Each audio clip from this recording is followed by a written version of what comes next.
Eh, Assalamualaikum warahmatullahi wabarakatuh. Bismillahirrahmanirrahim. Kajian kali ini waktu malam di Amerika dan pagi di Indonesia. Sebentar, ini kok ada gangguan. Kita kembali dengan pemateri Ustazah Lailati Syarifah dengan tema Al-Quran sebagai sumber hukum. Ustazah Lailati seperti pernah dikenalkan minggu lalu, beliau ulama perempuan Muhammadiyah, alumni Universitas Al-Azhar Mesir, dan juga beliau adalah dosen UIN Sunan Kalijaga Yogyakarta.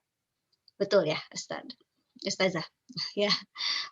Ya, kali ini sumber yang akan dijadikan kajian adalah kitab Ushul Fikih karya Syekh Abdul Wahab Khalaf.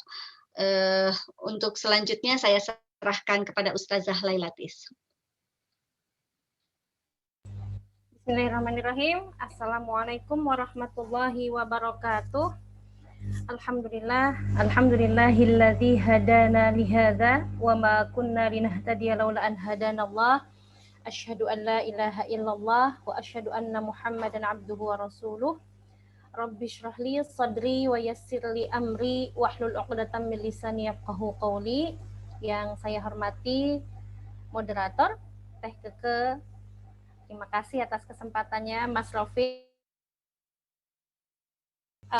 Al-Quran, apa itu Al-Quran, kemudian di buku-buku lain itu nanti ada apa isi-isinya apa saja. Nah, ini beliau lebih banyak membaca memperjelas tentang i'jazul Quran. Jadi i'jazul Quran tuh bukti dalil bahwa Al-Quran itu mukjizat. Mukjizat itu yang berarti melemahkan begitu ya. Nah, nanti kita lebih jelas lagi sambil saya membacakan. Jadi ad-dalilul awal Al-Quran, dalil pertama yang digunakan dalam kajian usul fikih itu adalah Al-Quran. Nanti ada as-sunnah, ada al-ijma, ada al-qiyas, itu dibahas selanjutnya. Kemudian di sini Abdul Wahab Khalaf itu menulis ada 4 tema yang beliau tulis. Ada khawasuhu, kekhususannya atau kriteria begitu ya. Kemudian kedua hujjiyatuhu, kehujahannya Al-Quran, kemudian anwa'u ahkamihi, macam-macam hukum-hukumnya, kemudian dalalatu ayatihi imma qat'iyyah wa imma zanniyah, kemudian petunjuk dari ayat-ayat tersebut baik yang qat'i maupun yang zanni. Nah, sekarang khawasuhu, kekhususannya Al-Qur'anu huwa kalamullahilladzi nazala bihi ruhul aminu ala qalbi rasulillahi Muhammad ibn Abdullah bi alfadhihil arabiyyah wa ma'anihil haqqah. Jadi Al-Quran adalah kalam Allah yang diturunkan bersama ruhul amin ya, malaikat Jibril ala qalbi Rasulillah Muhammad, yang dimana dia berupa wahyu dalam qalb hati Rasul Muhammad ibn Abdullah dengan lafaz bahasa Arab. Jadi kekhasannya Al-Quran adalah lafaznya berbahasa Arab. Dan ini penting sebagai definisi karena ada beberapa nanti lafaz-lafaz yang qiraah 10 itu ya. Nah, itu nanti akan membedakan Al-Quran dengan qiraat-qiraat lainnya, yang mana sih yang al-muta'abbad bitilawatihi sama yang ghairul muta'abbad bitilawatihi, mana yang menjadi ibadah ketika membacanya, mana yang tidak, itu nanti akan dibahas di belakang. Kemudian wa ma'anihil haqqah, dan berisi makna-makna yang benar gitu ya, haqqah liyakuna hujjatan lirrasul ala annahu rasulullah, untuk menjadi hujjah, argumen, bukti bahwa Rasul adalah betul-betul Rasul Allah, wa dusturan linnas yahtaduna bihudahu, dan menjadi undang-undang bagi manusia yang mana mereka mendapat petunjuk dengan undang-undang tersebut. Wa qurbatan yata'abbaduna bitilawatihi, dan itu adalah suatu bentuk pendekatan ibadah ta'abudiyah, yang mana dengan membacanya manusia muslim gitu ya mendapat pahala membacanya. Jadi memang Al-Quran itu maupun hadis sebenarnya kan kalau kita pelajari itu bernilai ibadah, bernilai tolabul ilmi di sisi Allah, tetapi makna menjadi ibadah dalam membacanya di sini lebih dari itu. Jadi sekedar membaca tanpa tahu artinya, bahkan salah-salah itu menjadi ibadah. Itulah bedanya Al-Quran dengan Al-Hadis gitu ya. Wahwal mudawwan baina dafatil mushaf al-mabdu bi suratil Fatihah al-makhtum bi suratin Nas, yaitu itulah ayat-ayat yang terkandung dalam dua sisi mushaf yang dimulai dengan surat Al-Fatihah dan ditutup dengan surat An-Nas. Al-manqul ilaina bit tawatur kitabatan wa musyafahatan jailan an jailin mahfuzan min ayyi taghyir aw tabdil misdaqa qaulillahi subhanahu fihi inna nahnu nazzalna dzikra wa inna lahu lahafidun. Al-manqul ilaina artinya yang diteruskan, dipindahkan ke kita bitawatur dengan tawatur. Tawatur itu artinya benar-benar terpercaya, yang mana tidak mungkin orang-orang yang memindahkannya itu bersepakat untuk berbohong. Kitabatan baik secara tertulis wa musyafahatan maupun syafahian. Syafahian itu lisan. Jailan anjail dari generasi ke generasi, mahfudhan terjaga, min ayyi tagyirin dari perubahan apapun, au tabdilin atau tabdil juga perubahan atau penggantian apapun, misdaqa sebagai bukti qaulillahi subhanahu wa ta'ala, firman Allah subhanahu wa ta'ala yang menyatakan inna nahnu nazzalna dzikra wa inna lahu lahafidun. Kamilah yang menurunkan ayat Al-Qur'an. Az-Zikra di sini adalah nama lain dari Al-Qur'an. Wa inna lahu lahafidun, dan kami pula lah yang akan menjaganya. Jadi pengertiannya Abdul Wahab Khalaf di sini lebih betul-betul beliau mendefinisikan dengan sangat luas, tetapi tetap pada inti-intinya. Jadi definisi itu kan adalah sesuatu yang jamak, menghimpun semua makna, tetapi mani' mencegah dari makna yang lain yang tidak termasuk di situ. Jadi ada kata-kata kunci Quran itu adalah yang berbahasa Arab, kemudian dia menjadi isinya berisi petunjuk yang mana dia menjadi ibadah ketika membacanya, dan dia tertulis dengan dimulai dengan surat Al-Fatihah dan diakhiri dengan surat An-Nas, yang mana dia sampai kepada kita dengan itu kata kunci dari makna Al-Quran. Berarti selain itu, misalnya tafsirnya atau terjemahnya, berarti itu bukan termasuk Al-Quran begitu. Nah, jadi dia mencegah dari makna lain dari definisi Al-Quran. Kemudian selanjutnya Abdul Wahab Khalaf menuliskan famin khawasil Quran anna alfadhahu, di antara keistimewaan Al-Quran adalah lafaz-lafaznya, wa ma'aniyahu min indillah, dan maknanya kedua-duanya lafaz dan makna dari Allah. Wa anna alfadhahul arabiyyah hiyallati anzalahallahu ala qalbi rasulih. Sedangkan lafaz-lafaz Arabnya itu memang Allah turunkan di dalam hati Rasul, maksudnya melewati wahyu. War rasul makana illa taliyan laha wa muballighan iyyaha. Jadi Rasul itu tidak menyampaikan dari Al-Qur'an itu kecuali yang memang Allah yang Allah bacakan begitu ya. Jadi yang Rasul bacakan kepada kita dan yang yang Rasul sampaikan kepada kita, itulah yang diwahyukan Allah kepada hati Rasulullah Shallallahu Alaihi Wasallam, baik lafaznya maupun maknanya. Kemudian wa yatafarra'u an hadza ma ya'tina. Dari pemahaman ini maka ada beberapa hal yang perlu digarisbawahi begitu ya, bahwa Al-Qur'an itu kan tadi lafaznya, maknanya semuanya dari Allah. Maka ada beberapa hal yang menjadi bagian dari itu. Yang pertama, ma alhamallahu bihi rasulahu minal ma'ani walam yanzil alaihi alfadhaha bal abbara rasulu bi alfadhin min indihi amma alhama bihi la yu'addu minal Qur'an.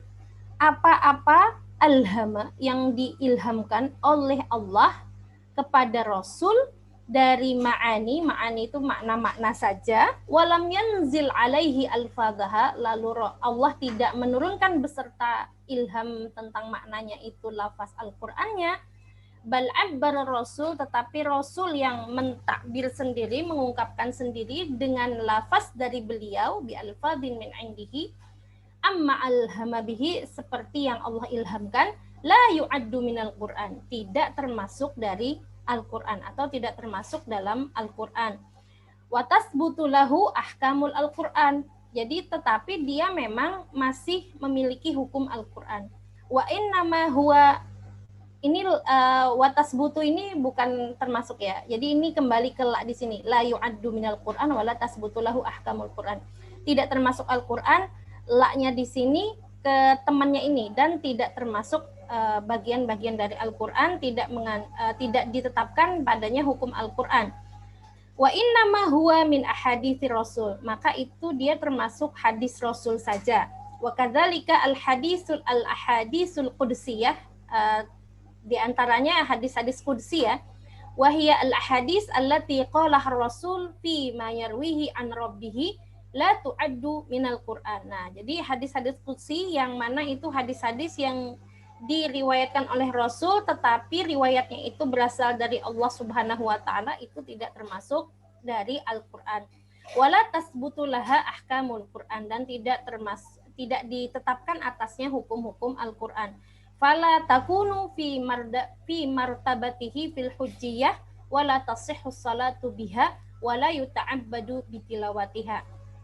Maka tidak menjadi dalam martabat keargumentasiannya tidak seperti Al-Qur'an, juga tidak sah salat dengannya, dan tidak juga dianggap ibadah dalam membacanya. Jadi tadi kan di atas kan makna Al-Qur'an itu yang berbahasa Arab, dan salah satu makna lainnya definisinya adalah yang dia dianggap ibadah ketika membacanya. Nah, jika itu ilham Allah kepada Rasul berupa wahyu tetapi hanya Allah turunkan maknanya, tidak lafaznya, misalnya itu hadis qudsi, itu kan hadis qudsi Allah memberikan ilham kepada Rasul, biasanya misalnya kata-katanya, kata Rasul, Allah meriwayatkan kepadaku. Jadi Allah mengatakan kepadaku gitu bahwa misalnya bla bla bla. Nah, itu tidak termasuk bagian dari Al-Qur'an. Maka dia martabatnya juga berbeda dengan Al-Qur'an dalam kehujahannya, dan tidak sah juga untuk dijadikan bacaan dalam salat dan tidak dianggap ibadah dalam membacanya. Walaupun memang nanti ada beberapa perbedaan ya, misalnya kayak Imam Hanafiyah itu menyatakan boleh membaca selain yang Al-Qur'an, tetapi itu nanti dijelaskan oleh Abdul Wahab Khalaf pendapat itu seperti apa memahaminya. Kemudian yang kedua, tafsir suratin au ayatin bi alfadzin arabiyyah muradifah li alfadzil Qur'an dallah ala ma dallat alaihi alfadhuhu la yu'addu Qur'anan mahma kana mutabiqan lil mufassar fi dalalatihi li'anna al-Qur'an alfadzun arabiyyah khassah unzilat min indillah. Yang kedua, kalau tadi yang atas itu lafaznya dari Rasul, kemudian maknanya tapi dari Allah seperti hadis qudsi, itu tidak termasuk Al-Qur'an. Yang kedua, ada tafsir surat atau ayat dengan lafaz Arabiah. Jadi misalnya di Al-Qur'an itu kan kita menemukan biasanya di samping-sampingnya, kalau yang dari Arab tafsirnya maknanya juga berbahasa Arab. Nah, itu walaupun persis gitu ya, di al-fadhil Quran benar-benar sesuai dengan lafaz Al-Qur'an, dallah ala ma dallat alaihi al-fadhuhu, menunjukkan apa-apa yang ditunjukkan oleh lafaz Al-Qur'an, tetap la yu'addu Qur'anan, tetap tidak dianggap sebagai Al-Qur'an. Mahmakana mutabiqan dan mufassar, meskipun sangat sesuai dengan makna tafsir dari Quran tersebut dalam penunjukannya fi dalalatihi li'annal Quran alfat Arabiyyah khassah unzilat min indillah, karena yang dimaksud Al-Qur'an adalah lafaz-lafaz Arab khusus yang memang diturunkan dari Allah Subhanahu wa taala. Jadi itu penekanan kedua.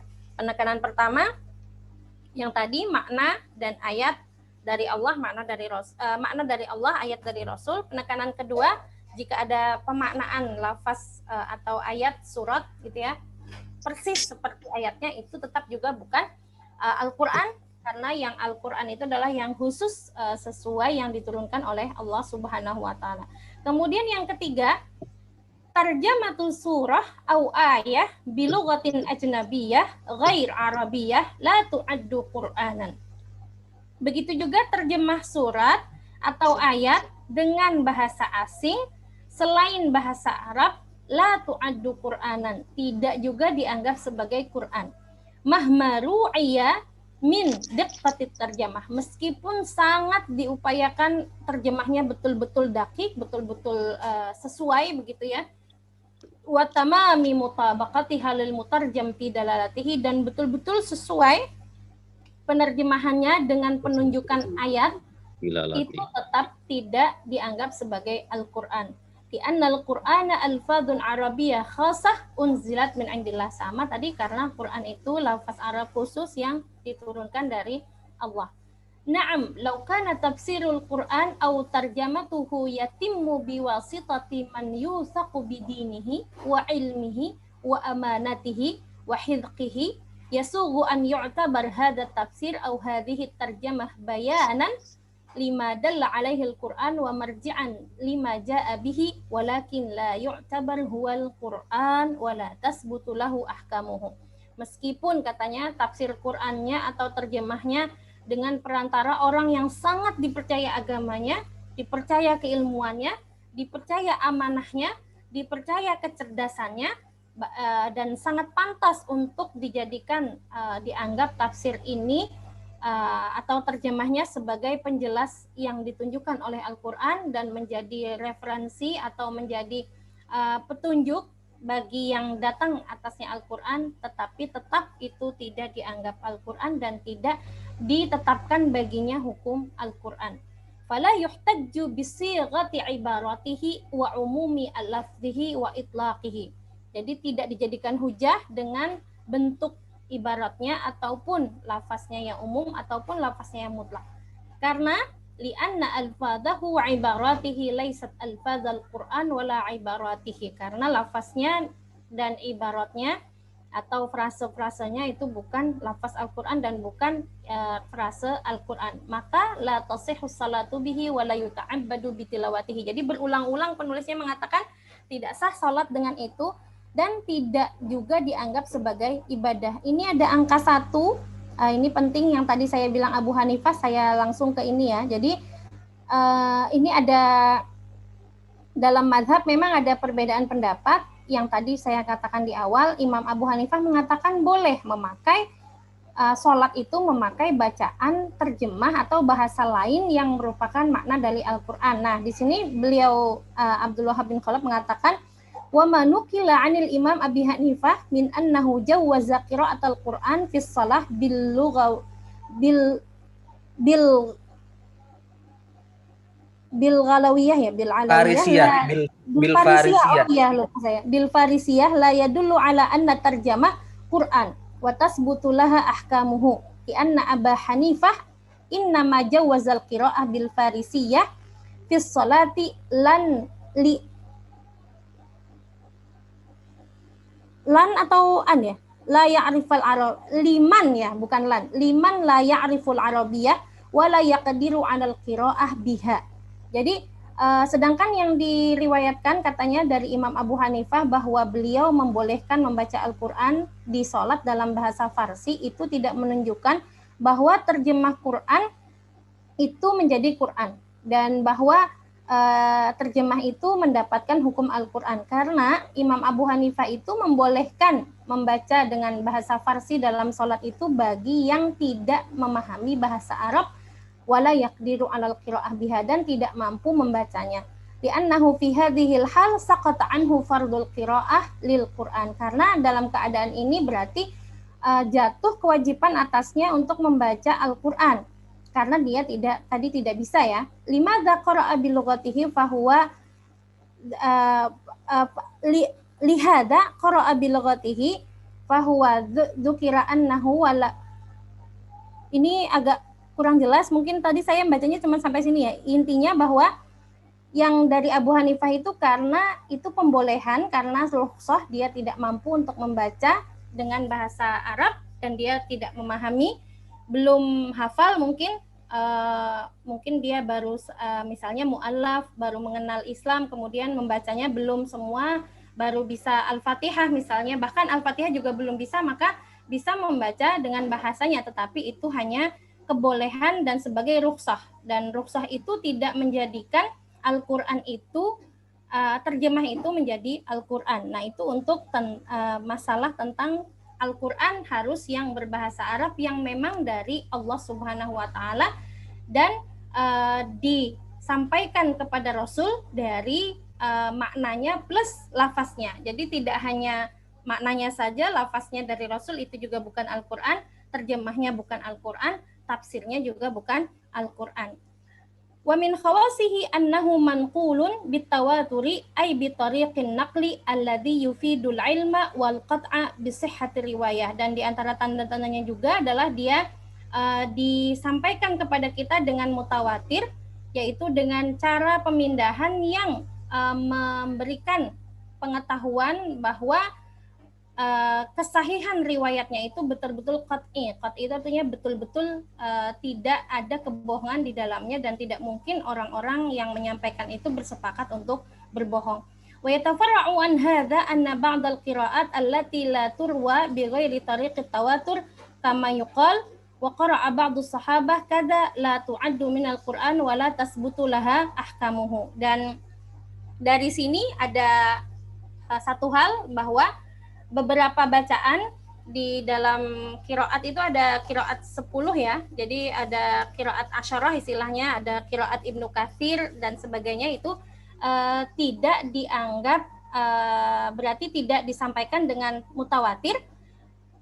Misalnya ada bacaan Ibnu Mas'ud begitu, pakai barang siapa berpuasa, barang siapa tidak mampu waktu itu masalah haji ya, saya melihat dulu. Oke, beliau mengatakan famal lam yajid fasiyamu salasati ayyamin mutatabi'at gitu.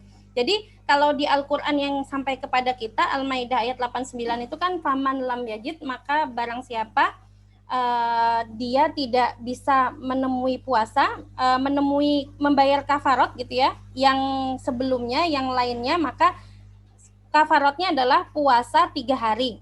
Tapi kalau di ayat Al-Quran yang kita baca itu hanya sampai 3 hari. Nah, kalau bacaan Ibnu Mas'ud itu faman lam yajid fasiyamu salasati ayyamin mutatabi'at. Jadi beliau menambahkan mutatabi'at. Nah, kata-kata mutatabi'at ini akhirnya bagi yang melanggar sumpah begitu ya, menebus sumpahnya itu kan kalau tidak memberi makan kepada 10 orang miskin dengan makanan yang biasa dia makan, atau dia membebaskan budak, terus kalau tidak sanggup dia puasa 3 hari, kan begitu kalau di Al-Quran.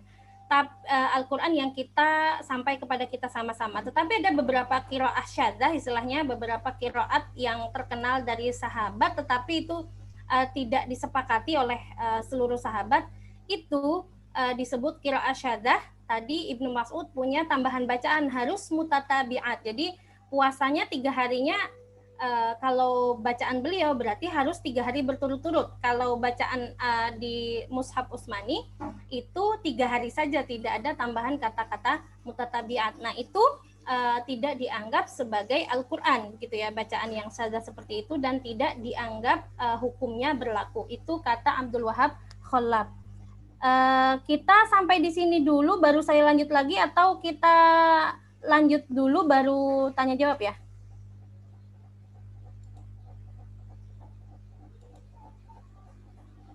Mungkin boleh kalau misalnya tuh ada pertanyaan dulu, mungkin 1, 2 dulu. Ya, ini sudah ada pertanyaan soalnya. Iya, saya nggak ngelihat ya. Mungkin karena share screen berarti ya, jadi nggak. Iya. Saya bacakan aja pertanyaannya, Ustazah. Oke. Ini dari Mas Rusdianto Mahmud di Washington State. Assalamualaikum. Pertanyaan, apakah hukum tajwid berlaku ketika membaca teks selain Al-Quran, misalnya hadis atau hadis qudsi? Oh gitu. Ya, tajwid itu kan memang keilmuan ya, yang itu memperindah bacaan Al-Quran biar lebih indah didengar. Jadi tajwid itu kan dari kata jawada yujawidu, artinya memperbagus, memperindah. Maka tajwid itu memang agar kita indah dalam membaca Al-Quran, dan Allah suka yang indah begitu ya. Sehingga untuk Al-Quran memang itu sangat dianjurkan untuk sesuai tajwid, walaupun memang dalam hadis kalau yang masih belum bagus, terbata-bata itu tetap mendapat pahala.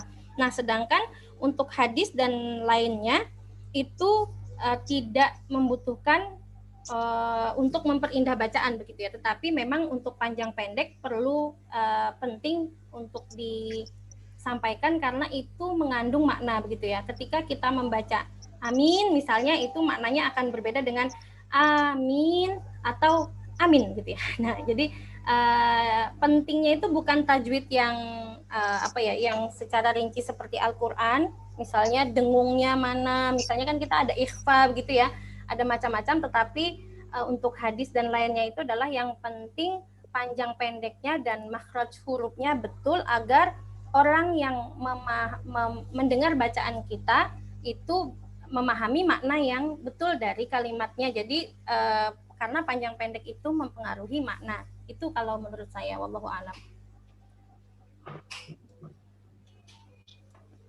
Ya, bisa dilanjut lagi karena itu cuma saya lihat ini cuma baru satu pertanyaannya.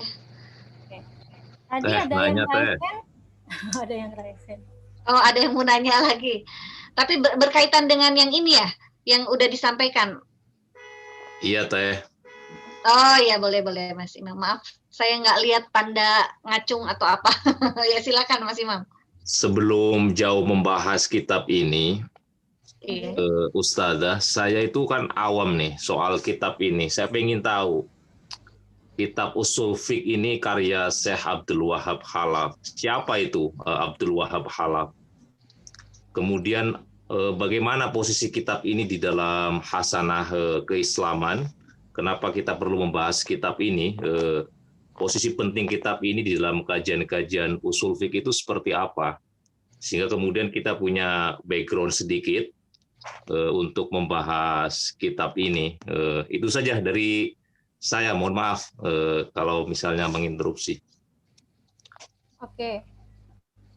Kalau saya pribadi memang hanya mengenal tulisan-tulisan beliau ya, tetapi kalau melihat sih memang beliau termasuk ilmuwan yang lebih kekinian begitu kalau saya memahami. Memang bidang beliau itu lebih banyak di usul fikih ya, ilmu usul fikih. Kemudian beliau itu mungkin ini karena saya sendiri sebenarnya kan jujur ini kan Mas Rafiq yang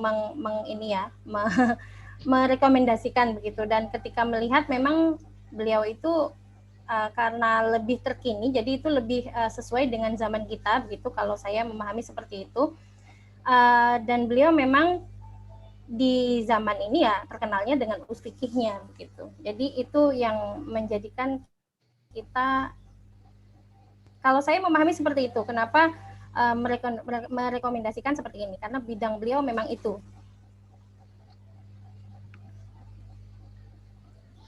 Gimana Mas Rafiq? Ya, barangkali sedikit menambahkan pertanyaan dari Mas Imam, pertanyaan yang sangat penting.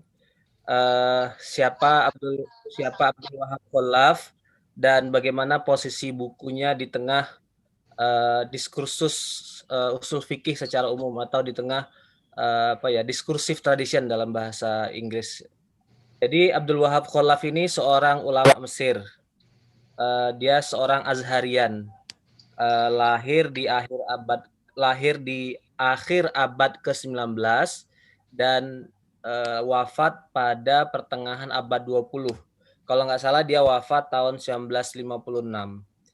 Nah, dia dikenal sebagai seorang hakim pengadilan agama, dikenal juga sebagai profesor di bidang hukum di Cairo University, termasuk di Al-Azhar, dan ya yang paling dikenal dari identitas Abdul Wahab Khalaf, dia adalah seorang ahli usul fikih. Usul fikih itu sendiri artinya adalah teori tentang hukum Islam gitu. Di awal abad 20. Nah, usul fikih itu pada periode klasik itu termasuk bidang keilmuan yang sangat penting. Ada yang menyebut the Queen of Islamic Sciences gitu. Karena usul fikih itu di dalamnya ada pertemuan titik temu antara berbagai disiplin ilmu. Di dalam usul fikih itu ada filsafat ilmu karena berbicara tentang epistemologi hukum Islam, dari mana dia berasal, bicara juga tentang metodologi hukum Islam. Jadi satu filsafat ilmu, ada juga bicara tentang teologi, perdebatan kalam di situ ada, dan ada ilmu hukum positif juga, artinya fikih gitu ya. Maka dia disebut pertemuan antara ilmu akal dan ilmu nakal gitu. Nah, pada periode pramodern kitab-kitab usul fikih itu berat untuk dibaca karena tadi muatan filosofinya terlalu kental, muatan kalamnya terlalu kental gitu. Sehingga itu tidak aksesibel untuk pembaca di zaman modern yang memorinya tentang masa lalu itu udah nggak ada gitu. Jadi kecenderungan ini fenomena umum umat Islam yang hidup di zaman sekarang, mereka udah nggak bisa lagi nggak bisa dengan mudah membaca karya-karya klasik, sehingga diperlukan karya-karya pengantar gitu untuk memahami kitab-kitab klasik. Nah, Abdul Wahab Khalaf termasuk penulis awal di periode modern yang memperkenalkan ulang usul fikih sehingga mudah untuk kita pahami gitu, sehingga aksesibel bagi kita. Nah, dia merestrukturisasi, membahasakan ulang, artinya dia melakukan penyederhanaan lah dan penyesuaian pada konteks-konteks tertentu. Tadi yang sifatnya bagasi filsafat, bagasi ilmu kalam, itu dia singkirkan karena menurut dia ini tidak terlalu berhubungan secara langsung gitu dengan subjek yang sedang kita bicarakan gitu. Jadi tidak perlu ditulis lagi gitu. Nah, secara umum kira-kira begitu gambaran tentang Abdul Wahab Khalaf dan karyanya. Di luar Abdul Wahab Khalaf ada karya-karya lain, tetapi kalau bisa kita katakan ya semuanya terpengaruh oleh Abdul Wahab Khalaf. Ada Muhammad Abu Zahroh, belakangan ada Abdul Karim Zaidan, kemudian ada Wahbah Zuhaili. Ini penulis-penulis kitab-kitab usul fikih yang melakukan kontemporerisasi tentang usul fikih itu. Jadi kira-kira begitu untuk menjawab Mas Imam.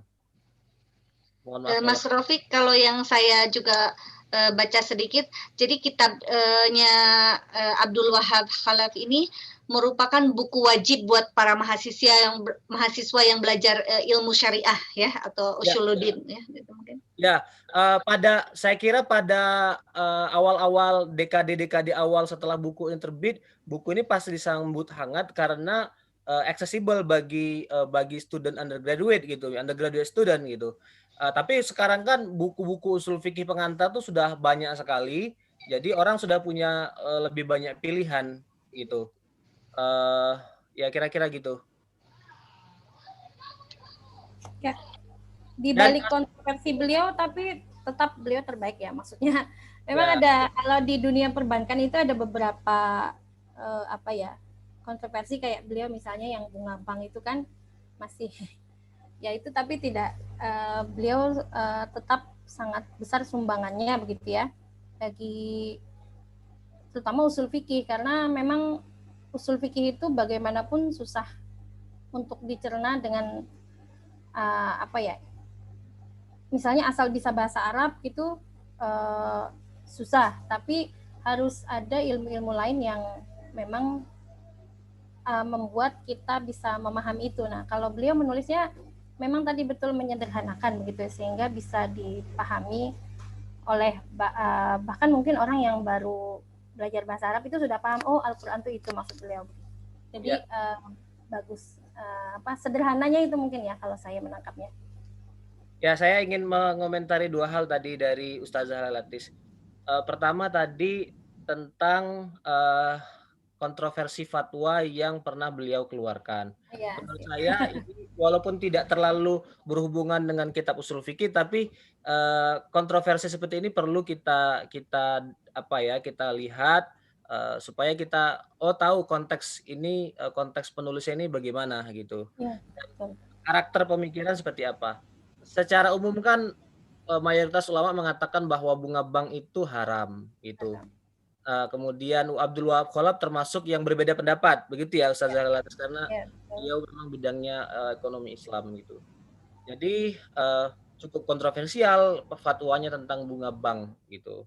Nah, tapi barangkali kalau untuk konteks yang tinggal di Amerika Serikat, pandangan Abdul Wahab Khalaf itu cukup membantu gitu. Iya. Waktu itu kalau beliau di Mesir ya termasuk yang sangat itu ya istilahnya itu progresif gitu. Kalau saya baca di internet, ini juga tentang masalah perbankan ini.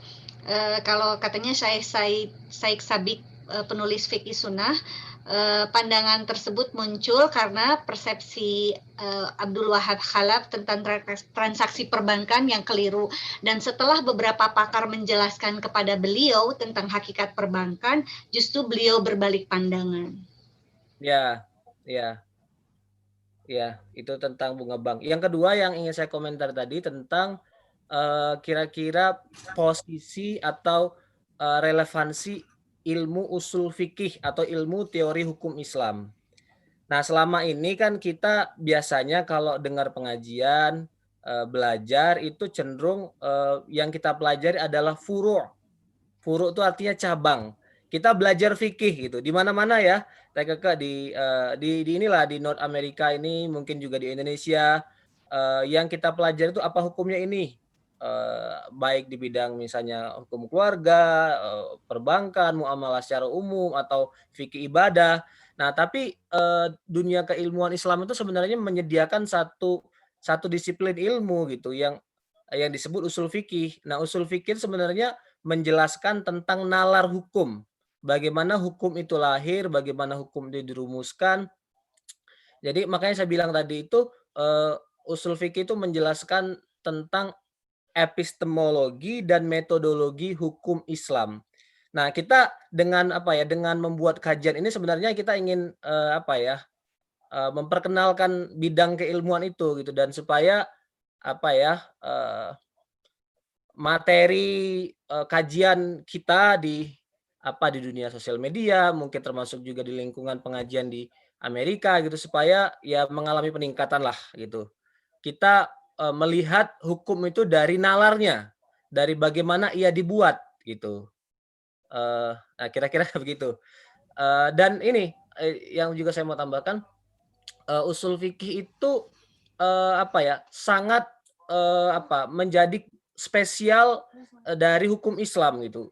Jadi disiplin ilmu yang lain, disiplin ilmu hukum yang lain itu tidak punya kerangka epistemologi seperti ini gitu. Jadi makanya dalam Islam itu ada fikih sebagai hukum positifnya atau produk hukumnya atau hukum cabangnya, dalam bahasa Arab furu' fiqhiyah, ada usul fikih gitu. Nah, bidang keilmuan ini tuh hanya lahir dari dunia Islam gitu. Makanya para orientalis, para peneliti barat itu kalau bicara tentang hadis, mereka bisa bilang, oh hadis ini dibuat pada dipengaruhi oleh kultur kebudayaan lain. Fikih itu dipengaruhi oleh hukum Romawi, Roman law gitu ya. Tapi untuk usul fikih gitu, ini nggak bisa dibuat satu argumen bahwa usul fikih itu lahir dari peradaban lain gitu. Karena ini sangat spesifik. Dia betul-betul distintif gitu. Ini lahir dari peradaban Islam gitu. Di fakultas-fakultas umum juga materi usul fikih itu dipahami supaya mereka tahu bagaimana nalar hukum gitu. Nah, kira-kira itu sekedar tambahan. Iya ya, seharusnya mungkin ini saya baru sadar mungkin bukan Al-Quran sebagai dalil, tapi kajian usul fikih itu apa, harusnya mungkin itu ya dulu ya. Maksudnya kan di buku Abdul Wahab Khalaf sendiri ada pertama tuh ad-dalil gitu ya. Nanti baru Al-Quran. Terus beliau sedikit menjelaskan juga usul fikih sama fikih itu apa bedanya. Gitu. Jadi tapi nggak apa-apa, malah asik gitu ya. Langsung Al-Quran terus jadi ada pertanyaan kenapa sih pentingnya usul fikih ini dan kenapa harus membaca buku Abdul Wahab Khalaf ini. Ya. Izin komentar Bu Ustazah tadi yang disampaikan oleh Ustadz. Izinnya ke moderator mungkin. Izin bertanya, izin komentar lanjut Bu Teh menanggapi silakan, Mas sedikit tadi yang sampaikan oleh. Jadi kan kita mau belajar singkatnya metodologi hukum Islam ya, bagaimana sebuah hukum fikih Islam itu ditarik melalui sebuah metodologi yang disebut dengan usul fiqh, dan kita ingin mensosialisasikan ini seperti halnya cabang-cabang yang sudah lazim yaitu furu. Cuman memang persoalannya dari dulu kita menganggap bahwa usul fiqh ini adalah salah satu cabang ilmu Islam yang elitis. Karena memang tidak semua orang itu bisa mencapai makom ini karena dibutuhkan beberapa instrumen, ilmu alat yang tidak mudah bagi kita orang awam untuk mencapainya. Kalau sekedar memahami prinsip-prinsip umum kita mungkin mampu, tetapi ketika kemudian masuk di dalam perdebatan, sepertinya kita harus punya ilmu pengantar dulu, punya ilmu alat yang banyak, istilahnya kita harus punya senjata-senjatanya dulu nih sebelum berperang, gampangannya kan gitu kan. Dalam arti bahwa bagaimana kita bisa memahami kaidah-kaidah hukum Islam, bagaimana itu ditarik kalau kita tidak memahami ilmu misalnya nahu, sorob, balagho, dan lain sebagainya, itu kan juga tidak mudah. Bahkan beberapa orang yang sudah belajar lama pun di Timur Tengah tidak menjadikan ilmu usul fiqh ini sebagai kajiannya karena itu dianggap memang ilmu yang tinggi, ilmu yang elit yang tidak semua orang bisa masuk begitu. Jadi itulah kemudian problemnya sebenarnya di situ itu Mas Rafiq. Jadi bukan persoalan apakah kita mau belajar atau tidak, tetapi memang tidak mudah mengakses ilmu itu. Dan dibutuhkan kesabaran dan ketekunan, padahal untuk kebutuhan orang awam ini kan makanya kemudian larinya ke furu ini karena kebutuhan kita kebutuhan praktis. Tanya gimana bunga bank, haram apa halal, itu kan kebutuhan praktis. Kita nggak mau tahu gimana narik kesimpulan jadi halal dan haram, kayak gitu. Kita percayakan saja kepada para ulama. Tapi memang ini kan kemudian ada kritik, tidak membangun nalar kritis kita. Nah inilah yang kemudian kita ingin diskusikan ini bersama Ustazah Lailatis ini di kajian ini. Mungkin itu komentar saya. Terima kasih atas jawabannya Mas Rafiq, luar biasa. Bu Ustazah juga keren. Iya, terima kasih Mas Imam. Mungkin untuk pembuka, sebetulnya ini pembuka ya kenapa kita belajar usul fikih ini, dan juga kenapa kita kitab yang kita bahas kali ini, kitabnya Syekh Abdul Wahab Khalaf, yang dari pertanyaan Mas Imam setidaknya sudah terjawab. Dan mungkin kita lanjutkan lagi kepada pembahasan ke Ustazah Lailatis. Ya, saya share screen lagi.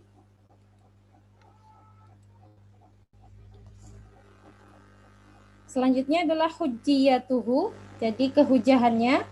Al-burhan ala anna al-Qur'an hujjatun 'alan nas wa anna ahkamahu qanunun wajibun 'alaihim ittiba'uhu annahu min indillah wa annahu nuqila ilaihim 'anillah bi tariqin qat'iyyin la raiba fi sihhatihi. Jadi ini nanti pembicaranya tentang bukti bahwa Al-Qur'an itu hujjah bagi manusia, dan bahwa hukum-hukumnya menjadi aturan yang wajib atas manusia untuk diikuti, dan bahwa Al-Quran itu dari Allah Subhanahu wa Ta'ala, dan bahwa Al-Quran disampaikan kepada manusia dari Allah dengan tariq, dengan cara yang qat'i, tidak ada keraguan dalam kesahihannya.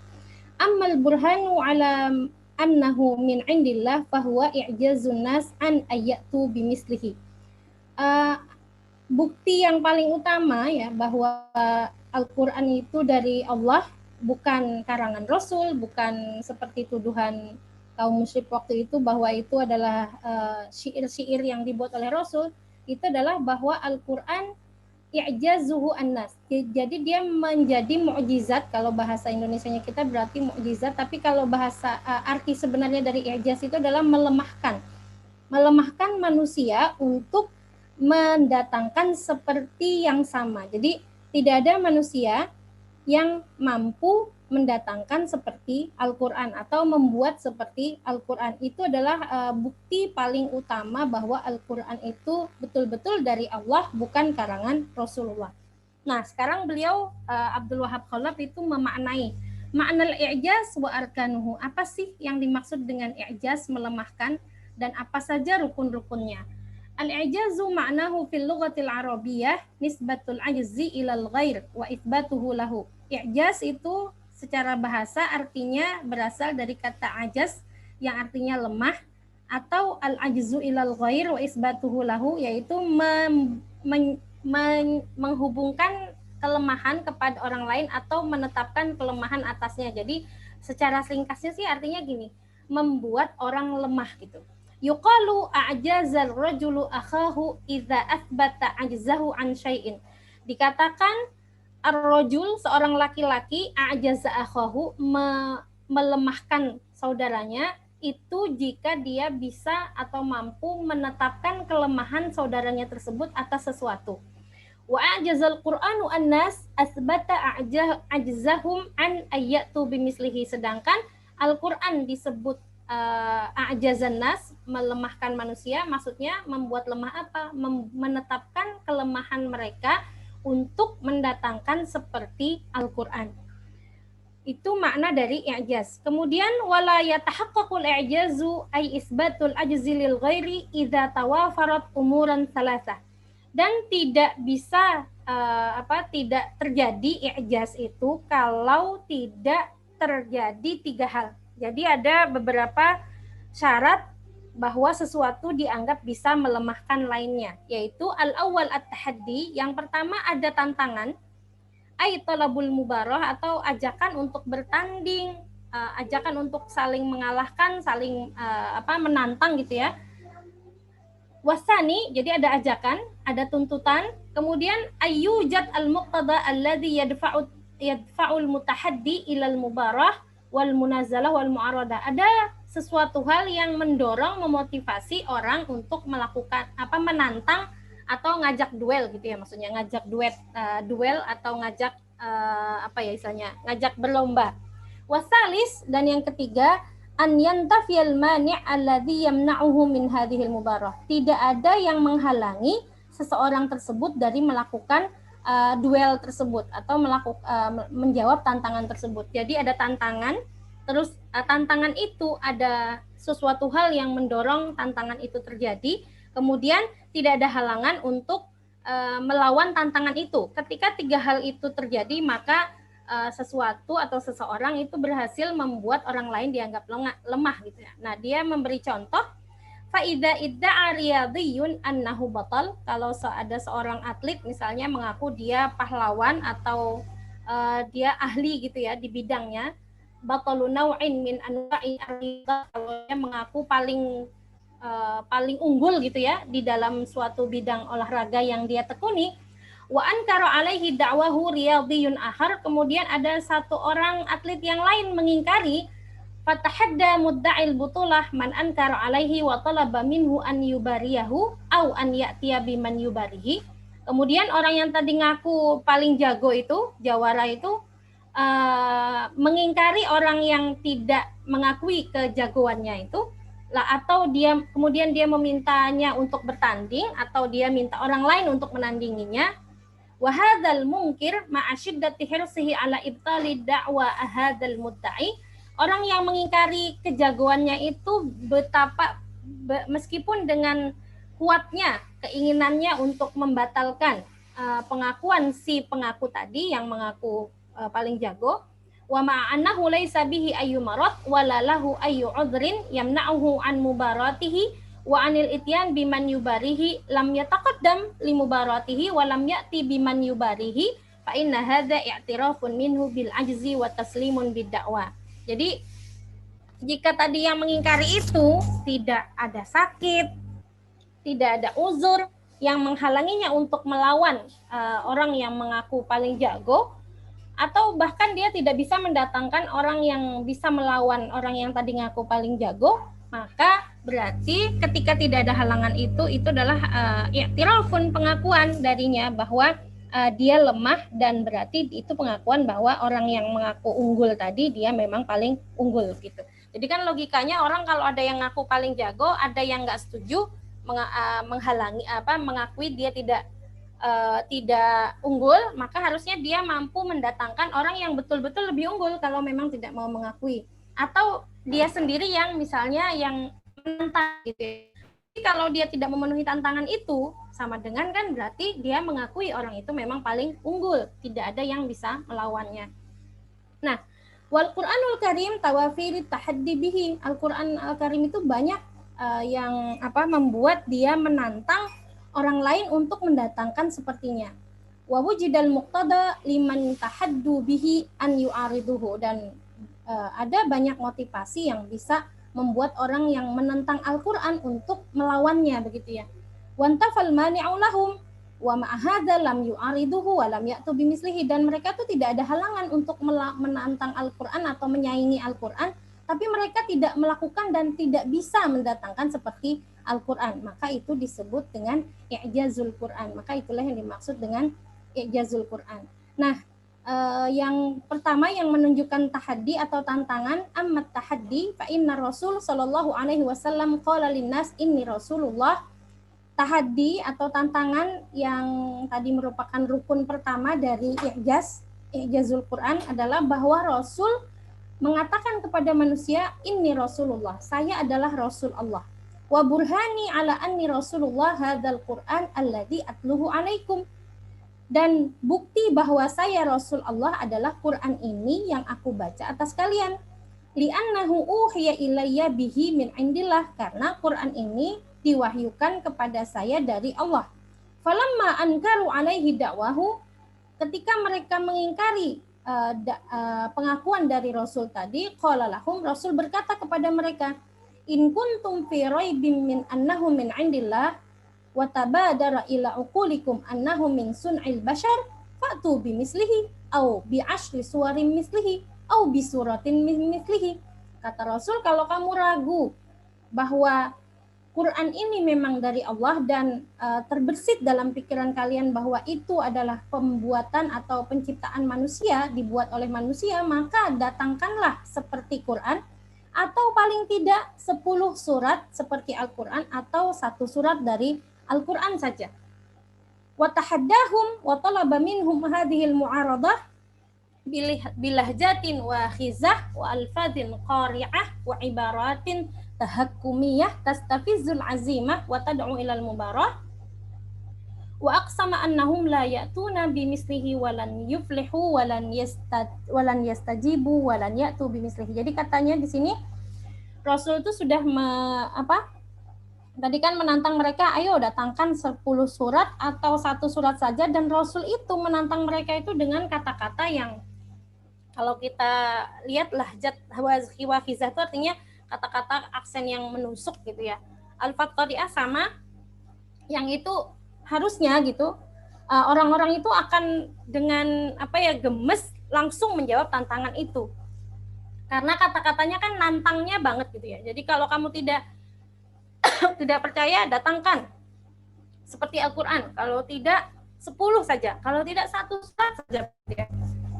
Dan Rasul bahkan wa aqsama annahu la ya'tuna bimislihi. Jadi Rasul juga bersumpah pasti mereka tidak bisa mendatangkan seperti itu dan tidak akan pernah bisa mendatangkan seperti itu, dan mereka nyatanya memang tidak mampu untuk mendatangkan surat ataupun 10 surat saja atau 1 surat saja seperti Al-Quran. Maka ini bukti bahwa tahaddi itu ada, tantangan untuk mendatangkan yang seperti Al-Quran itu ada. Jadi rukun pertama sudah terpenuhi, yaitu ada tantangan dari Rasul, bahkan dengan kalimat-kalimat yang itu seharusnya membuat mereka gemes gitu ya, dan sebel gitu, kata-katanya itu menyebalkan dan membuat mereka terpanggil untuk membuat seperti Al-Quran. Sebagaimana qala ta'ala fi suratil Qasas, seperti firman Allah dalam surat Al-Qasas, qul fa'tu bi kitabin min indillah huwa ahda minha.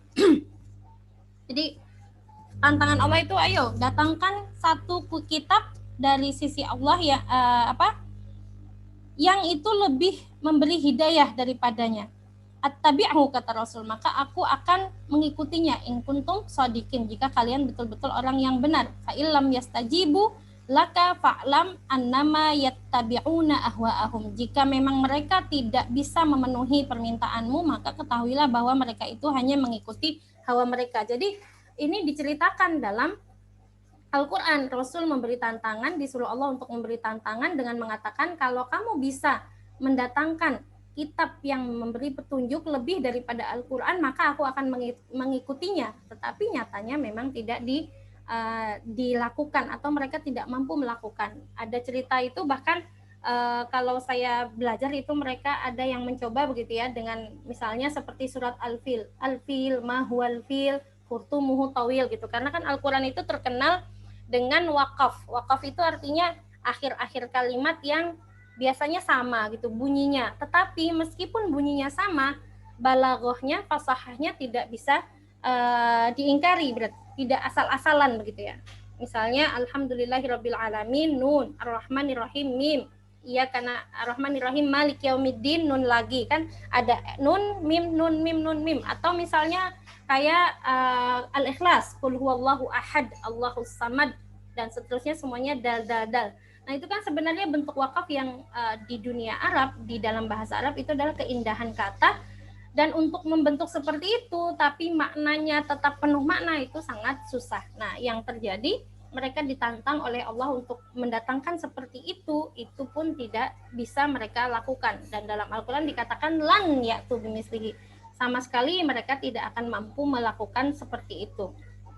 Ditambah lagi juga tantangan-tantangan lain ini ada banyak dalam Al-Quran diceritakan. Wa qala ta'ala fi suratil Isra, Allah berfirman dalam surat Al-Isra, qul la in ijtama'atil insu wal jinnu ala an ya'tu bimisli hadzal Qur'an la ya'tuna bimislihi walau kana ba'dhuhum li ba'dhin zahira. Ini kan juga tantangan yang kalau orang mendengar pasti gemes gitu ya. Seandainya seluruh manusia dan jin itu bersatu untuk mendatangkan seperti Al-Quran, mereka tidak akan mampu mendatangkan seperti itu, dan walaupun mereka saling tolong menolong.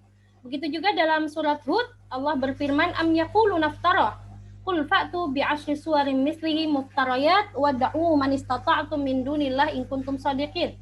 Mereka mengatakan Al-Qur'an itu diciptakan atau maksudnya dibuat-buat oleh Rasul. Maka jawablah mereka dengan mengatakan datangkan 10 surat saja seperti itu yang kamu ciptakan sendiri, dan panggillah, ajaklah siapapun yang kamu bisa ajak selain Allah untuk mendatangkan seperti itu jika kamu betul-betul benar.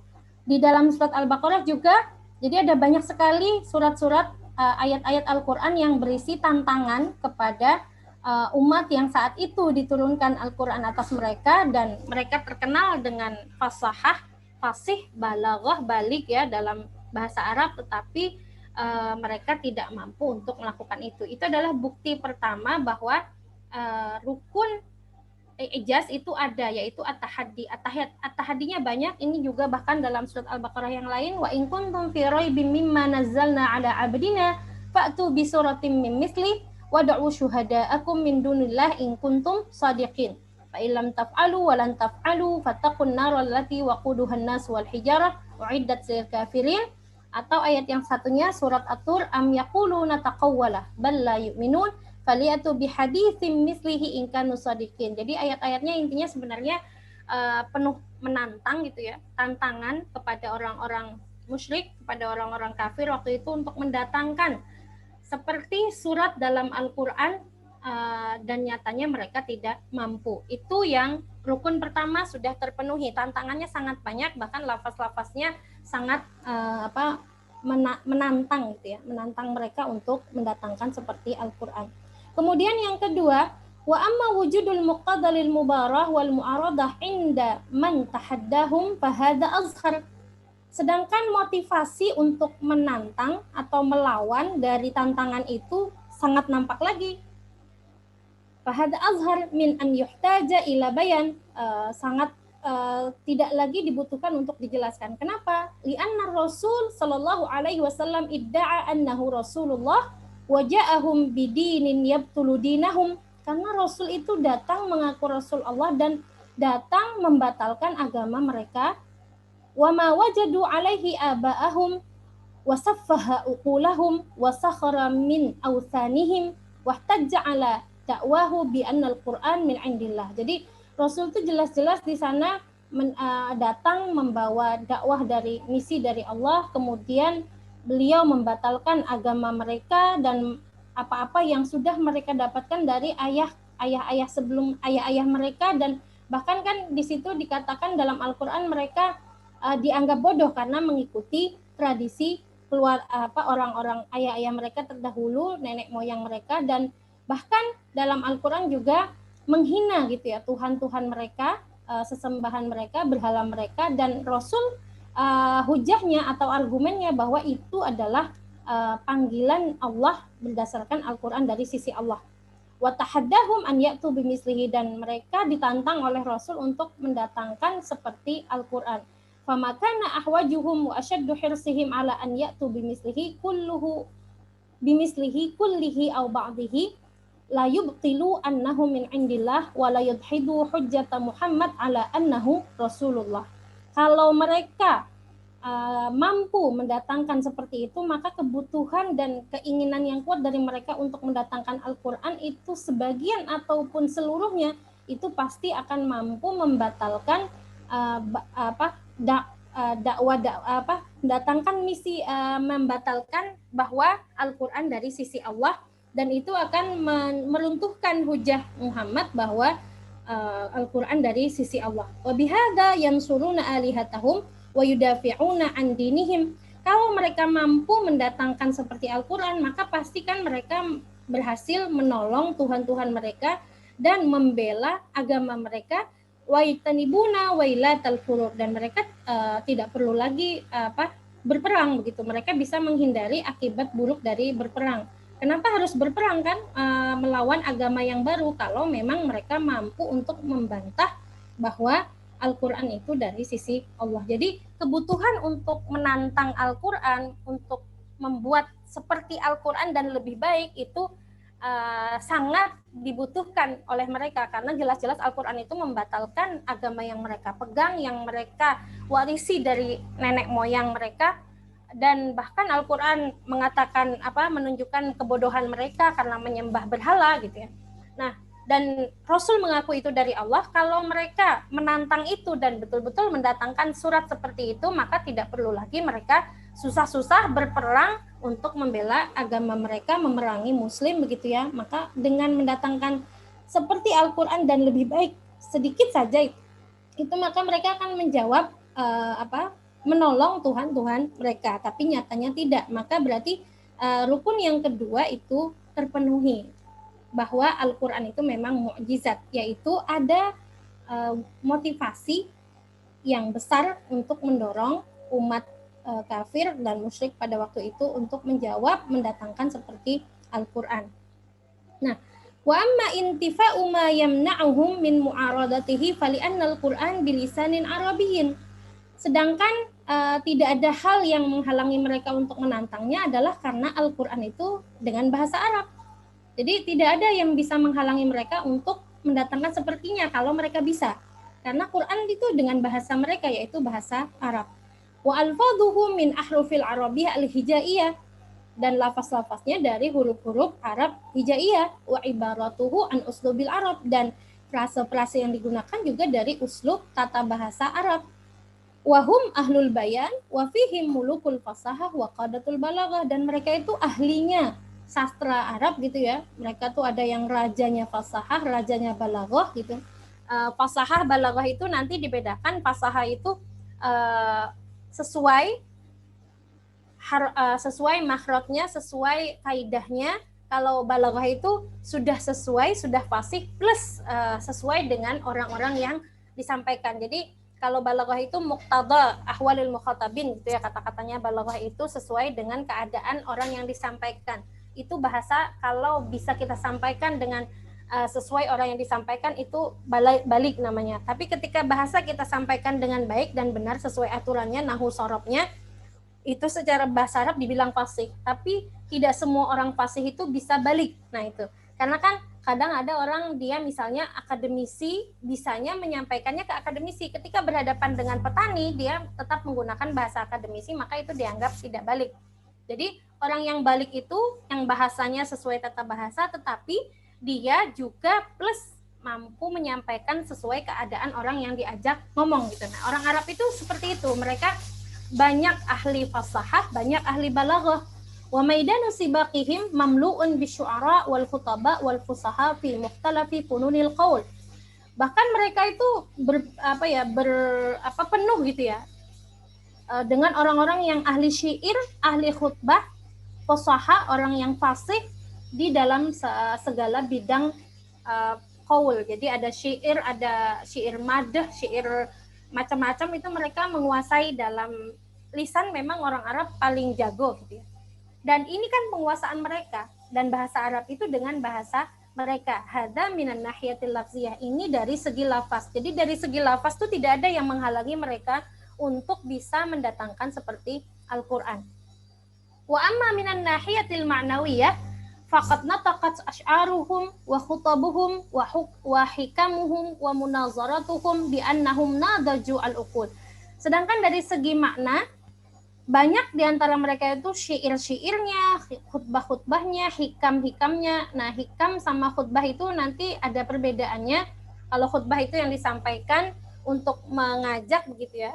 Kalau hikam itu seperti kalau di kita itu kata-kata yang mengandung makna, kata-kata singkat yang mengandung makna, peribahasa begitu kalau mungkin bahasa kita. Ada juga munazarah, mereka sering melakukan munazarah juga, jadi diskusi-diskusi yang mana itu menunjukkan bahwa secara akal mereka itu sangat matang dalam berbicara, memakai bahasa yang bagus gitu ya.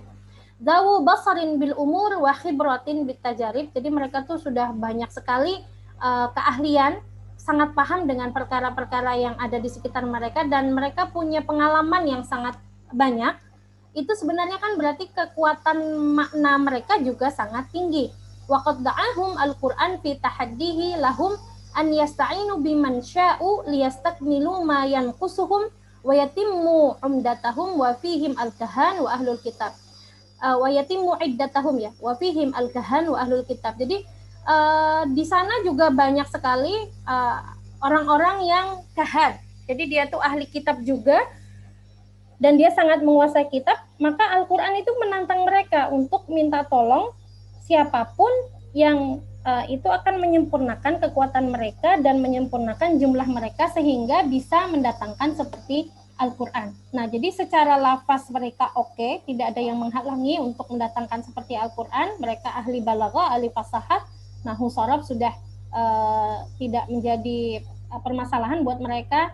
Kemudian dari secara makna juga mereka itu adalah keahlian mereka. Banyak syu'ara di antara mereka, banyak ahli khutbah, banyak ahli hikam.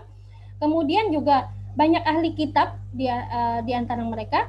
Wa amma minan nahiyati zamaniyah fal Qur'an lam yanzil jumlatan wahidah hatta yahtajju bi anna zamanahum la yattasi' lil mu'aradah bal nazala mufarraqan fi 23 sana. Dan sedangkan secara waktu pun mereka itu tidak terhalangi untuk melawan mendatangkan seperti Al-Quran, karena Al-Quran itu tidak diturunkan langsung sekaligus satu, tapi didatangkan mufarraqat dalam waktu yang lama, yaitu selama 23 tahun, dan itu tidak diturunkan sekaligus tapi sedikit demi sedikit. Maka mereka tidak bisa berargumen bahwa waktu mereka tidak cukup untuk menantang, menjawab tantangan Al-Quran untuk mendatangkan seperti Al-Quran. Baina kulli majmu'atin wa ukhra zamanun fihi muttasa' lil mu'aradah wal ityan bimisliha law kana fi maqdurihim. Jadi seandainya mereka mampu, sebenarnya setiap kelompok itu bisa saling bekerja sama melawan Al-Quran yang turun. Waktunya untuk menantang atau menjawab tantangan itu sangat banyak.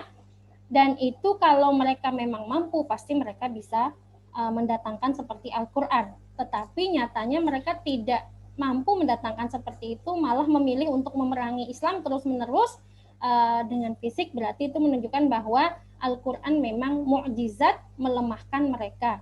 Jadi ada 3 rukun dan itu sudah terpenuhi. Nah, ini mungkin untuk i'jaz sampai di sini. Terakhir ya, saya baca yang terakhir ini, baru nanti kalau ada pertanyaan lain. Fala raiba annallaha subhanahu bilisani rasulihi fi katsirin minal ayati tahadda an-nas an ya'tu bimislil Qur'an. Tidak ada keraguan lagi bahwa Allah dengan lisan Rasulnya itu banyak sekali dalam ayat-ayat menantang manusia untuk mendatangkan seperti Al-Quran. Wa annahum ma'a syiddati hirsihim wa tawafuri da'awihim ila an ya'tu bimislihi wa intifa'i ma yamna'uhum lam ya'tu bimislihi. Dan meskipun mereka yang saat itu ditantang sangat ingin mendatangkan seperti Al-Quran, dan banyak sekali motivasi yang mendorong mereka untuk mendatangkan seperti itu, dan tidak ada yang menghalangi mereka untuk mendatangkan seperti Al-Quran, tapi mereka tidak mampu untuk mendatangkan seperti Al-Quran. Walau ja'u bimislihi wa aradu lanasaru alihatahum wa abtalu hujjata man sakhara minhum wa kaffu anfusahum syarral qital wan nidal wal ghazawat iddata sinin. Seandainya mereka mampu mendatangkan seperti Al-Quran, maka mereka pasti bisa memenangkan Tuhan-Tuhan mereka dan membatalkan hujah bagi orang yang menghina agama mereka, dan mereka akan bisa menghindarkan diri mereka dari jahatnya peperangan atau jeleknya peperangan dan hasilnya dalam beberapa tahun. Jadi seandainya mereka bisa mendatangkan seperti Al-Quran, mereka nggak perlu berperang, nggak perlu melawan Rasul, memerangi Rasul selama berpuluh-puluh tahun. Faltija'uhum ilal muharabah badalal mu'aradah wa i'timarahum ala qatir Rasul badala i'timarihim ala al-ityan bimisli Qur'anihi i'tirafun minhum bi'ajzihim an mu'aradatihi. Maka ketika mereka bersandar kepada perang daripada menjawab tantangan, dan mereka memilih untuk bersepakat membunuh Rasul daripada bersepakat untuk mendatangkan seperti Al-Quran, itu adalah pengakuan bahwa mereka lemah mendatangkan menjawab tantangan Al-Quran, dan itu taslimun anna hadzal Quran fauqa mustawal bashar wa dalilun ala annahu min indillah. Dan itu juga pembuktian bahwa Quran itu di atas kekuatan manusia, dan bahwa Al-Quran itu juga adalah betul-betul berasal dari Allah Subhanahu wa Ta'ala, bukan karangan Rasulullah. Nah, ini penjelasan dari Abdul Wahab Khalaf tentang i'jazul Quran, apa yang menunjukkan bahwa itu Al-Quran itu mukjizat. Ada 3 tadi, dan itu semua terpenuhi.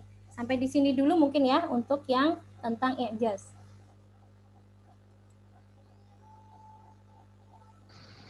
Terima kasih Ustazah Lailatis. Sekarang coba kita lihat apakah ada yang bertanya atau ada yang mau bertanya dulu tentang bahasan yang kedua.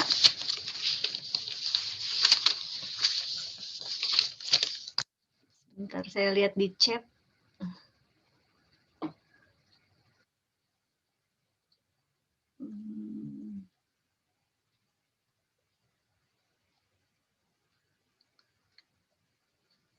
Nampaknya saya tidak melihat di chat. Kalau yang dari Facebook juga saya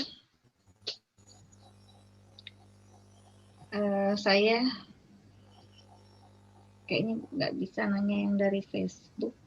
Nggak bisa lihat, tidak ada pertanyaan dari Facebook.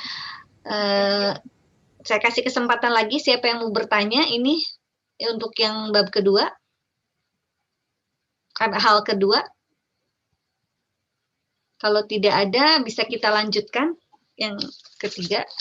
Selanjutnya, Ustazah. Kita sampai jam berapa ya? Oh iya. Tadi kita mulai jam 7. Ini biasanya sampai 2 jam mungkin ya? Sampai jam. Bisa jam 8.30 ini enggak ya? Saya izin. Oh gitu. Jadi ini tinggal 13 menit lagi ya? Ya, kalau dibaca itu diputus di tengah-tengah sebenarnya nggak enak. Iya. Ada apa? Sudah masih sangat panjang sih pembahasannya. Atau mungkin saya yang ini ya? Mungkin. Nah, tadi kan ada beberapa hal ya. Mungkin kita bisa lanjut untuk kajian di lain waktu, daripada dipaksakan diselesaikan tapi maksudnya jadi terlalu singkat. Iya, mungkin tadi kan ada sebetulnya kalau dari Ustazah Lailatis tadi kan ada beberapa ada 5 ya dari kitab ini, kitab usul fikih ini. Nah, sekarang ini kan kita sudah membahas tentang keistimewaannya atau kekhususannya. Yang kedua, kita sudah membahas dengan tadi kehujahan Al-Qur'an. Kemudian cukup waktu nggak untuk yang ketiga kira-kira? Yang ketiga itu isinya tentang tadi wujuhu i'jazul Quran. Jadi dia lebih menekankan lagi tentang sisi-sisi yang dimana Al-Quran itu menjadi mukjizat selain yang 3 di atas. Yang 3 di atas kan cuma rukun ya.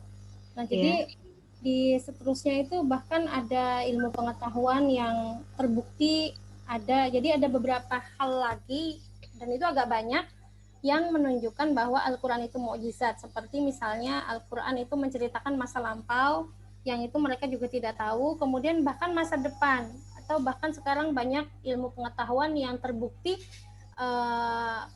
terkini gitu ya, membuktikan bahwa itu sesuai dengan apa yang disampaikan Al-Quran begitu ya, misalnya seperti teori Big Bang gitu. Nah, itu agak banyak memang di sini mungkin kalau dalam beberapa menit ya tidak selesai sih membacanya. Iya, ya mungkin sampai sini dulu kita buka lagi ini aja apa namanya pertanyaan dulu. Sebentar, ini ada yang bertanya lagi nggak? Ini maaf juga mouse-nya nih rada. Kalau saya lihat sih belum ada ya yang bertanya. Ini karena Ustazah juga harus ini ya harus apa namanya pergi dalam waktu 11 menit, 10 menit. Ya mungkin ini kita sampai di sini aja dulu untuk bahasan kali ini. Tadi mungkin saya ulang lagi aja, ini tentang kajian kita malam ini, tentang, sebentar ini, tentang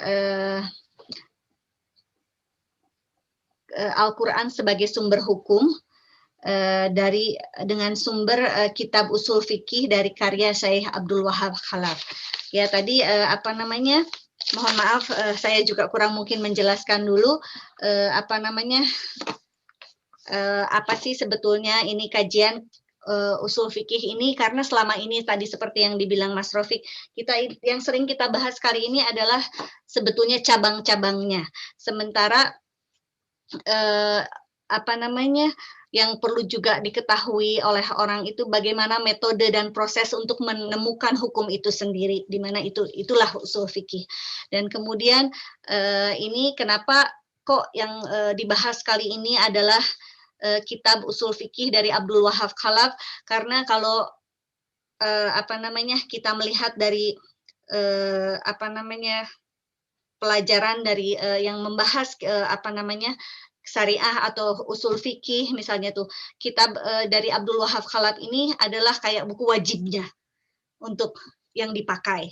Abdul Wahab Khalaf sendiri itu dia dari Mesir, lahir tahun 1888, kemudian dia meninggal di tahun 1956. Background-nya beliau sendiri adalah dia lulusan Al-Azhar, dia penghafal Quran, dia juga pengajar, dia juga hakim, dia juga Dewan Pakar Arabic Language Academy. Nah, dari kitabnya ini tadi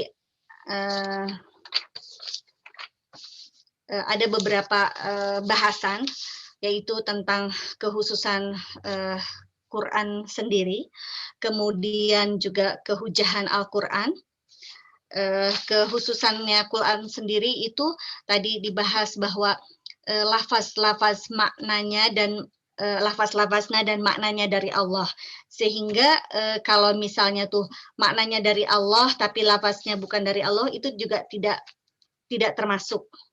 Dan kalau tadi salah satu keistimewaan dengan membaca Quran itu juga itu termasuk ibadah, sehingga kalau itu maknanya dari Allah tapi lafaznya bukan dari Allah, itu tidak termasuk ibadah.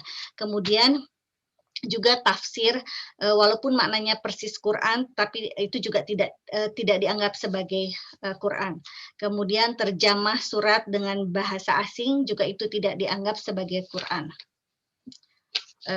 Kemudian kalau ada juga perkataan dari perantara yang dianggap dipercaya dengan kualifikasi yang tinggi, juga itu tidak termasuk dengan Quran. Jadi sangat spesial gitu ya untuk dikategorikan, oh ya ini yang kenapa ini Quran seperti itu. Kemudian yang selanjutnya itu tadi kehujahan Al-Quran, ya. Dari kehujahan Al-Quran, di mana tadi disebutkan rukun-rukunnya itu. Dan selanjutnya nanti tadi sudah dibahas sedikit juga itu kehujahan Quran, tapi yang tidak termasuk dalam rukun-rukun yang disebut Ustazah Lailatis. Kemudian nanti juga ada tentang macam-macam hukum, dan kemudian ada petunjuk yang qat'i dan zatni, ya itu mungkin. Iya itu masih ada 2 tema lagi memang. Iya, nanti akan dibahas mungkin di lain kesempatan. Mungkin sebelum ditutup ada pesan-pesan dari Ustazah Lailatis untuk yang ini. Kalau saya mungkin, oh itu ada yang nanya ya, ada versi bahasa Inggris atau Indonesia nggak dari buku yang sedang dibahas? Mungkin bisa dicari, tapi saya belum mencoba mencari yang bahasa Arab atau bahasa Inggris. Nanti bisa di-download, mungkin dicari di Google Search kalau memang ada. Saya belum mencoba mencari yang berbahasa Indonesia atau berbahasa Inggris, dan di toko buku juga belum ada yang menerjemahkan gitu ya. Kalau bahasa Indonesia, kalau bahasa Inggris sepertinya bisa dicoba nanti dicari. Jangan-jangan di Amerika malah lebih Iya, kalau buku terjemahannya saya juga belum menemukan, tapi kalau artikel tentang Al-Qur'an dalam usul fikih ini ada juga itu sebetulnya. Ya kalau itu banyak ya. Iya, betul ya, membahas tentang itu ya dengan bahan kitab dari usul fikih dari Abdul Wahab Khalaf ini.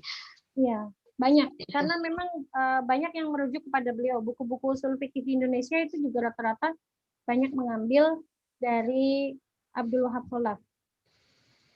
Kalau yang terjemahan langsung gitu ya dari bukunya Abdul Wahab Khalaf, Ilmu Usul Fiqh, itu nanti saya coba cari kalau ada nanti berarti kita bisa share PDF-nya. Kalau nggak ada ya berarti memang kita bisa merujuk ke buku-buku yang menjelaskan tentang tulisan beliau. Paling itu mungkin untuk membantu. Iya. Kalau kata-kata terakhir dari saya, ini kita sama-sama belajar. Jadi memang usul fikih itu ya mungkin begitu ya, bagi sebagian orang tuh agak apa sih ini gitu. Kadang begitu juga gitu kalau pembahasannya nanti semakin ke sana semakin ini apa sih ya. Jadi karena memang usul fikih itu benar-benar ilmu alat bagi seorang mujtahid, maka memang kita juga kita kan sebagai pelajar ya, sebagai orang awam memang bisa mengambil manfaat dari itu, paling tidak oh gitu toh ilmu yang dipakai oleh para para mujtahid, orang-orang yang ulama kita, itu ilmu dasar yang mereka miliki untuk menentukan hukum. Jadi memang kalau dibuat kayak pohon gitu ya, ada pohon, ada akar, maka usul fikih itu akarnya, pohon itu adalah fikihnya. Jadi sebenarnya dari usul fikih ini kita yang banyak dibahas oleh mereka kan nanti dalil. Kalau lafaznya misalnya gini, di Al-Qur'an itu kan ada berbagai macam bunyi ya. Misalnya bunyinya perintah, misalnya sholatlah kamu. Nah, itu berarti maknanya apa? Dari disitulah kajian usul fikih. Jadi ketika misalnya dalam Al-Qur'an itu kalau sholat kan kutiba alaikumus itu siam ya, puasa. Kutiba alaikumus siam, diwajibkan atas kamu berpuasa. Pakai katanya tapi kutiba. Kutiba itu fi'il madhi pakai bentuk pasif. Ini maknanya apa? Nah, itu yang dibahas nanti sebenarnya dalam usul fikih. Tapi memang di awal biasanya dalam kajian usul fikih itu membahas dulu Al-Qur'an sebagai dalil agar betul-betul kita yakin bahwa memang Al-Quran itu dari sisi Allah gitu. Itu di awal. Kemudian nanti tentang hadis itu apa, baru ijma, baru qiyas, baru nanti dalil itu dengan bunyinya macam-macam itu maknanya apa. Nah, itu yang dikaji dalam usul fikih. Jadi dari situlah ulama kemudian mengambil mengapa hukumnya misalnya kenapa hukum pencatatan ini ya, kalau dalam ekonomi itu pencatatan hutang kok tidak sampai wajib gitu. Kalau dipikir kan wajib itu dilakukan berpahala, ditinggalkan berdosa kan begitu ya kalau dipikir. Kenapa kalau hutang piutang itu padahal pakai kata perintah, tapi kedudukannya kok tidak seperti sholat itu. Padahal sholat sama-sama pakai kata perintah, kenapa sholat wajib, kenapa mencatat hutang piutang tidak wajib? Nah itu sebenarnya itu ada dalam kajian usul fikih seperti itu. Kalau kita kan selama ini menerima hasil ya, hasilnya ya udah sama-sama di Al-Qur'annya pakai lafaz perintah, tapi kok yang satu wajib, yang satu sunnah saja misalnya, atau bahkan hadis Rasul itu aulim itu walimah lah, pakai kata perintah loh, tapi kok tidak wajib, kenapa sunnah saja? Nah itu ada apa ya? Itulah yang dikaji dalam usul fikih. Yang ini perintah tapi maknanya wajib, ini perintah juga, lafaz Allah punya apa makna perintah tapi kok maknanya sunnah. Ini bahkan perintah juga tapi maknanya ancaman. Ada juga yang kayak gitu. Misalnya firman Allah itu berbuatlah sesukamu. Ada kata-kata gitu. If'alu ma syi'tum. Berbuatlah sesukamu. Kan seakan-akan itu wajib ya. Kalau melihat sholat kan pakai perintah, berarti wajib. Tapi kok tidak jadi wajib? Nah itu kajian dalam usul fikih sebenarnya seperti itu. Jadi membicarakan tentang dalil begini maknanya apa, dalil begini maknanya apa. Secara umum misalnya perintah itu wajib. Tapi kenapa kok ada yang jadi sunnah, ada yang jadi mubah saja malah. Nah itu yang dibahas dalam usul fikih. Mungkin itu untuk pengenalan awal usul fikih. Semoga tidak menjadi berat begitu ya buat kita semua. Buat saya sendiri juga ini berarti menambah dalam lagi gitu ya pembelajaran saya tentang usul fikih. Kalau pas S1 kan ya maklum S1 itu biasanya yang penting itu diktat dikuasai, bisa jawab ujian gitu. Ini mengkaji lagi, semoga juga bermanfaat baik diri saya sendiri maupun kita semua. Mohon maaf juga karena tidak bisa penuh 2 jam. Semoga walaupun cuma 1 jam setengah bisa bermanfaat dan bisa diberi kesempatan umur panjang bisa meneruskan lagi. Amin ya rabbal alamin. Mohon maaf sekali lagi atas segala kekurangan. Wassalamualaikum warahmatullahi wabarakatuh. Waalaikumsalam warahmatullahi wabarakatuh. Terima kasih, jazakallah khair Ustazah, cukup mencerahkan sebetulnya, dan ini semoga menjadi bekal buat kita untuk semangat lebih belajar lagi sehingga ketika kita berbuat sesuatu kita juga memahami proses-proses dari suatu hukum itu ya. Mungkin ini sebagai kalau boleh dibilang awalan lah untuk kita semua untuk belajar lebih banyak lagi. Dan terima kasih kepada Mas Rafiq yang sudah mengundang Mbak Lailatis. Saya cukup senang ya bahwa ada perempuan juga yang bisa berbagi untuk hal-hal yang topik-topik seperti ini. Mari kita tutup kajian malam ini dengan doa akhir majelis. Mohon maaf jika ada kekurangan. Subhanakallahumma bihamdika asyhadu an la ilaha illa anta astaghfiruka wa atubu ilaik. Assalamualaikum warahmatullahi wabarakatuh. Waalaikumsalam warahmatullahi wabarakatuh. Terima kasih Mbak Lailatis, terima kasih Tegeke. Ya.